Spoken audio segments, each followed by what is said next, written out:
दोस्तों ये कहानी एक ऐसी लड़की की है जो बिना पति के ट्रांसफर प्रेगनेंसी की मदद से मां बनना चाहती है, लेकिन जब वो लड़की प्रेग्नेंट हो जाती है तभी उसकी मुलाकात एक ऐसे लड़के से होती है जिससे वो प्यार करने लगती है। वो लड़का रात दिन उसकी गुफा में धमाके करता है और खतरनाक तरीके से उसकी प्यास बुझाता है। क्या होगा दोस्तों जब उस लड़के को पता चलेगा कि वो लड़की पहले से ही प्रेग्नेंट है, तो वो उसे अपनाएगा या छोड़ देगा? चलिए देखते हैं आज की इस जबरदस्त कहानी को। मूवी की स्टार्टिंग में हम जेनी नाम की लड़की को देखते हैं जो डॉक्टर के पास ट्रांसफर प्रेगनेंसी करवाने के लिए आई हुई थी। दरअसल जेनी को कोई ऐसा लड़का नहीं मिला जो उसे एक बच्चा दे सके, इसलिए उसने परेशान होकर ट्रांसफर प्रेगनेंसी से बच्चा पैदा करने का डिसाइड किया। ट्रांसफर प्रेगनेंसी होने के बाद डॉक्टर जेनी से कहता है तुम्हें कुछ दिनों बाद फिर से चेकअप के लिए आना होगा। वही जेनी हॉस्पिटल से बाहर आती है। जेनी आज बहुत खुश होती है क्योंकि वो अब एक बेबी को जन्म देगी। जेनी घर जाने के लिए एक टैक्सी में बैठती है, तभी उसी टैक्सी में एक लड़का रोनी आकर बैठ जाता है। जेनी रोनी से कहती है ये टैक्सी मैंने बुक की है इसलिए इसमें मैं जाऊंगी, लेकिन रोनी जेनी से कहता है मैंने पहले इसे देखा था। जेनी रोनी से कहती है आज मेरा मूड अच्छा है और मैं अपना मूड खराब नहीं करना चाहती। ये कहकर जेनी टैक्सी से नीचे उतर जाती है। जेनी के साथ रोनी भी नीचे उतर जाता है। दोनों के नीचे उतरते ही टैक्सी वहाँ से चली जाती है, जिससे जेनी रोनी के ऊपर बहुत गुस्सा होती है और वहाँ से चली जाती है। अगले दिन जेनी अपनी फ्रेंड के साथ मार्केट जाती है, जहाँ जेनी अपनी फ्रेंड को बताती है मुझे नहीं लगता मैं प्रेग्नेंट हूँ, क्योंकि डॉक्टर ने बताया था हमें ये सब 2 से 3 बार करना होगा। जेनी और उसकी फ्रेंड मार्केट से जब कुछ सामान खरीद रही होती है, तभी जेनी की नजर रोनी पर पड़ती है। रोनी वहाँ कुछ सामान बेच रहा होता है। जेनी अपनी फ्रेंड से कहती है मैं उस लड़के को जानती हूँ। तभी रोनी भी वहाँ आ जाता है। रोनी जेनी से कहता है तुम यहाँ क्या कर रही हो? तो जेनी उसे बताती है हम यहाँ कुछ खाने की चीजें खरीदने के लिए आए हैं। वही रोनी और जेनी एक दूसरे को अपना नाम बताते हैं। रोनी जेनी और उसकी फ्रेंड को अपनी शॉप के बारे में बताता है और उन्हें कहता है यहाँ जितनी भी शॉप है सब मेरी है, मैं एक फार्मर का बेटा हूँ। वो लोग जब आपस में बातें कर रहे होते हैं तभी वहाँ रोनी की फ्रेंड आती है और उसे अपने साथ चलने के लिए कहती है। ये देखकर जेनी वहाँ से चली जाती है। जेनी अपनी पेट शॉप पर आती है, जहाँ जेनी ने बहुत सारे डॉग्स रखे हुए थे। रात के समय जेनी डॉग्स के बारे में जानने के लिए एक मीटिंग में जाती है। रोनी भी वहाँ आ जाता है। जेनी रोनी से कहती है तुम मेरा पीछा क्यों कर रहे हो? तो रोनी उसे कहता है मुझे भी डॉग्स बहुत पसंद है इसलिए मैं यहाँ आया हूँ। रोनी जेनी से पूछता है क्या तुम्हारा कोई बॉयफ्रेंड है? तो जेनी उसे मना कर देती है। रोनी जेनी को अपने साथ डिनर पर चलने के लिए कहता है, क्योंकि रोनी जेनी की गुफा में धमाके करना चाहता था। जेनी पहले तो उसके साथ जाने से मना कर देती है, लेकिन बाद में उसके साथ जाने के लिए मान जाती है। वही वो लोग एक रेस्टोरेंट में डिनर करने के लिए जाते हैं, जहाँ रोनी जेनी से उसके मोम डैड के बारे में पूछता है। जेनी उसे बताती है मैं जब 5 साल की थी तब मेरे मोम डैड की डेथ हो गई। इसी तरह से वो बातें करते करते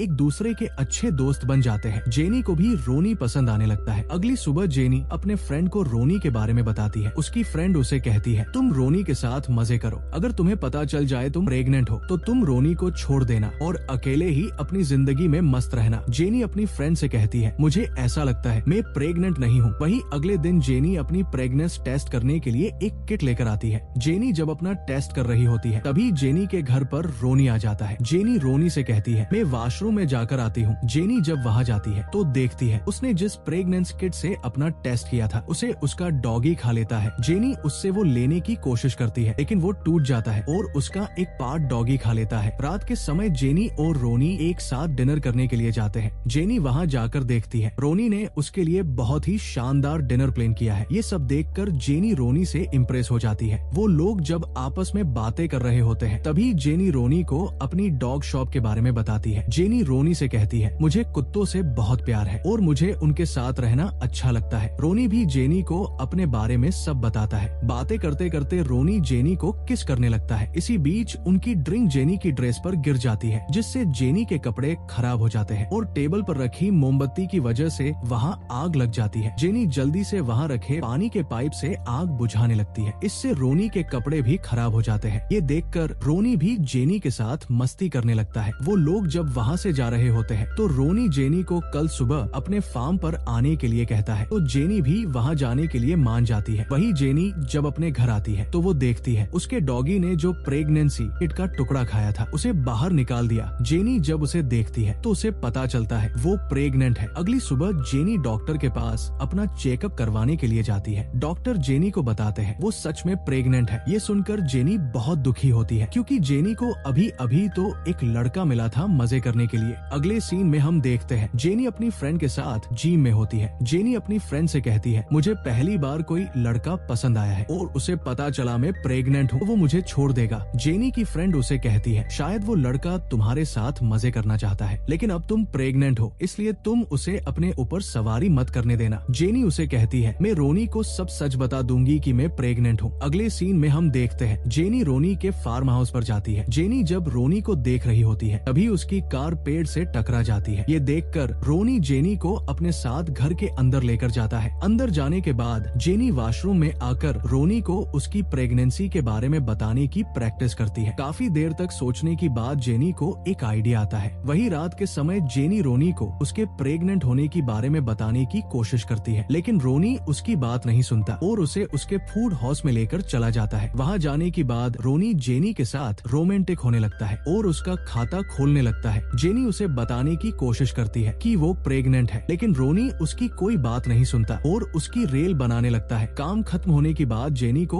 उल्टी आने लगती है। तभी जेनी रोनी को बता देती है, मैं प्रेग्नेंट हूँ। ये सुनकर रोनी पूरी तरह से हैरान हो जाता है। रोनी जेनी से कहता है, अभी तो हमने पहली बार मजे किए हैं, तुम इतनी जल्दी प्रेग्नेंट कैसे हो गई? जेनी रोनी को बताती है, मैंने ट्रांसफर प्रेगनेंसी करवाई है। ये सुनकर रोनी जेनी से गुस्सा हो जाता है और वहाँ से चला जाता है। वहीं अगली सुबह जेनी अपनी कार लेकर वहाँ से जाने लगती है। रोनी जेनी को रोकता है, लेकिन जेनी रोनी की बात नहीं सुनती और वहाँ से चली जाती है। अगले सीन में हम देखते हैं जेनी अब रोनी से मिलने के बाद बहुत सैड रहने लगी थी। एक दिन रात को रोनी जेनी की घर आता है, जहाँ रोनी पूरी रात भर जेनी की गुफा में धमाके करता है। वहीं अगली सुबह रोनी और जेनी डॉक्टर के पास जाते हैं, जहाँ डॉक्टर जेनी का चेकअप करता है। डॉक्टर उन्हें बताता है जेनी की पेट में 2 बच्चे हैं, यानी कि जेनी को जुड़वा बच्चे पैदा होंगे। ये सुनकर रोनी बेहोश हो जाता है। बेचारा रोनी पहले से एक बच्चे को लेकर बहुत परेशान था और अब उसे 2 बच्चे संभालने होंगे। वही बाहर आने के बाद जेनी रोनी से कहती है, अगर तुम मुझे छोड़ना चाहते हो तो छोड़ सकते हो। रोनी जेनी से कहता है, तुम्हें एक बच्चा चाहिए था, लेकिन अब तुम 2 बच्चों को जन्म दोगी। मुझे ये सब अच्छा नहीं लग रहा है। मैं तुमसे बहुत प्यार करता हूँ। मैं हम दोनों को गर्लफ्रेंड बॉयफ्रेंड की तरह देखना चाहता था। ये कहकर रोनी वहाँ से चला जाता है। अगले दिन रोनी फिर से जेनी से मिलने के लिए आता है। जेनी रोनी से कहती है, तुम जाना चाहते हो तो जा सकते हो। रोनी जेनी से कहता है, मैं तुम्हें कहीं छोड़कर नहीं जाने वाला हूँ, हम दोनों साथ रहेंगे। वही हम कुछ दिनों बाद का सीन देखते हैं। रोनी और जेनी अब एक साथ खुश रहने लगे थे। एक दिन रोनी जेनी को एक पार्टी में लेकर जाता है। पार्टी में जाकर जेनी वहाँ अलग अलग खाने की डिश देखती है, जिसे देखकर जेनी को उल्टी आने लगती है, इसलिए वो जल्दी से वॉशरूम में जाती है। जेनी जब नीचे से कुछ सामान उठाने लगती है, तभी उसकी ड्रेस फट जाती है। ये देखकर जेनी जल्दी से रोनी को लेकर घर आ जाती है। घर आने के बाद रोनी जेनी के साथ रोमांटिक होने लगता है और जेनी की गुफा में जोरदार धमाके करता है। अगली सुबह जेनी बाजार से अपने बच्चों के लिए कुछ खिलौने लेकर आती है। ये सब देखकर रोनी जेनी के ऊपर बहुत गुस्सा होता है और उसे कहता है, तुम्हें ये सब खरीदने की कोई जरूर नहीं है। मेरे पास इतने पैसे नहीं है कि तुम ये सब फालतू की चीजें खरीदो। ये सुनकर जेनी रोनी से कहती है, अगर तुम्हें ये सब पसंद नहीं है तो तुम यहाँ से जा सकते हो। इसके बाद रोनी और जेनी एक दूसरे से सॉरी बोलते हैं और अपनी बहस को वही खत्म कर देते हैं। अगले दिन जेनी और रोनी एक साथ होते हैं। जेनी रोनी को उसकी गुफा में धमाके करने के लिए कहती है, लेकिन रोनी जेनी से कहता है, आज मेरा मूड नहीं है। अगले दिन जेनी और रोनी जेनी की फ्रेंड्स के घर जाते हैं, जहाँ वो लोग बहुत एंजॉय करते हैं। वही रोनी और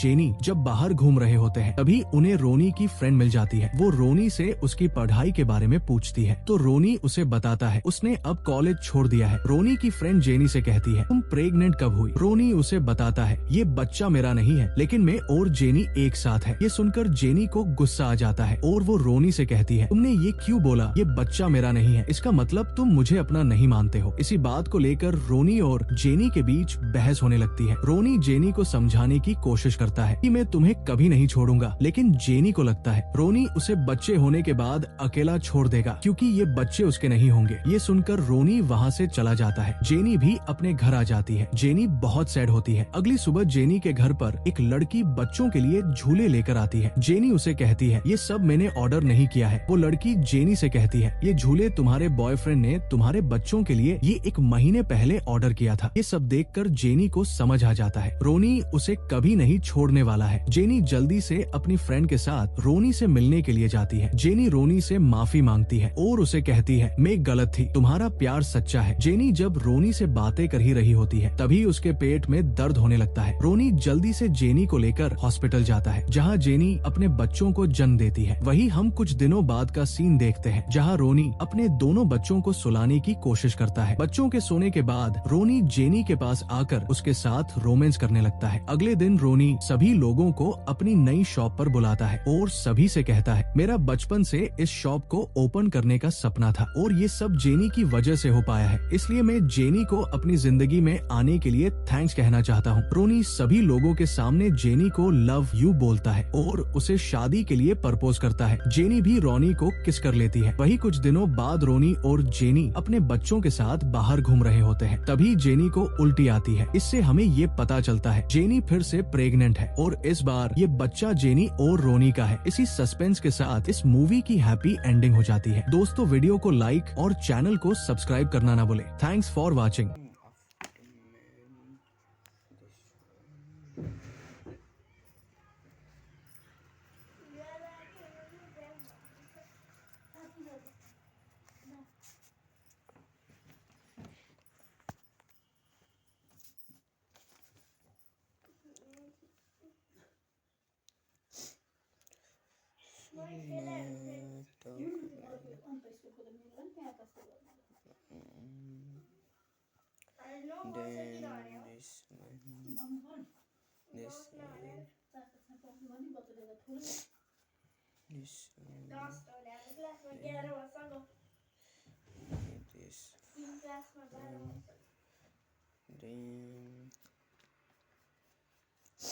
Okay, not bad, not bad.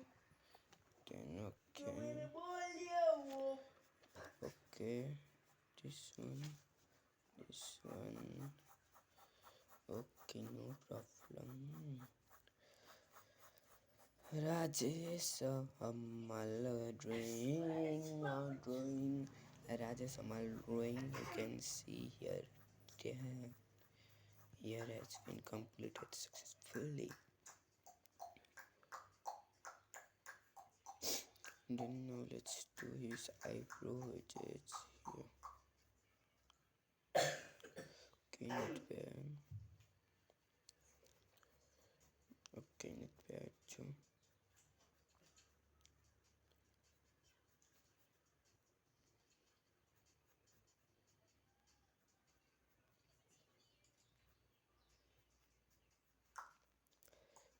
Okay.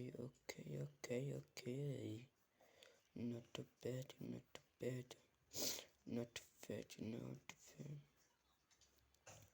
Nice. This also.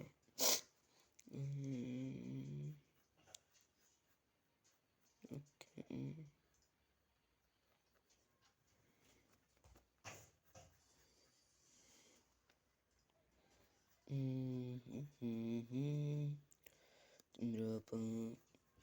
Next year, it's nose. Oh my gosh. Then let's, oh my gosh, what a beautiful man. This 10 out of how many? This